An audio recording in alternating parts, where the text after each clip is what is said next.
আজ এই বিশেষ ফলের দেখা পেয়ে আমি ভীষণ এক্সাইটেড ছিলাম। তার থেকেও বেশি এক্সাইটেড ছিলাম পছন্দের মানুষের দেওয়া এই উপহারটা পেয়ে। হাই এভরিওয়ান, আমি Sanchita and welcome back to my another mini blog. টানা দুদিন বৃষ্টি হওয়ার পরে ফাইনালি আজকে একটুখানি রোদের দেখা পাওয়া গেছে, তাই বিকেল বিকেল রেডি হয়ে বেরিয়ে পড়েছিলাম আমার কিছু পার্সোনাল কাজ মেটানোর জন্য। সেটা মিটিয়েই একজনের বাড়িতে চলে গেছিলাম, আর সেখানে গিয়েই দেখা মিলেছিল এই ফলের, যেটা আমি হয়তো জীবনে প্রথমবার দেখছি।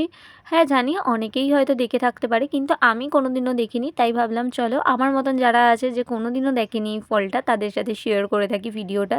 এই গাছটার গুণাগুণ নিয়ে তো আমি কিচ্ছু বলবো না, কারণ কম বেশি আমরা সবাই জানি আকন্দ গাছেরও ফল হয়, যেটা আমি কোনোদিনও দেখিনি। আর আমার সাথে সাথে যারা দেখেনি তাদেরকেও দেখাচ্ছি, দাঁড়াও।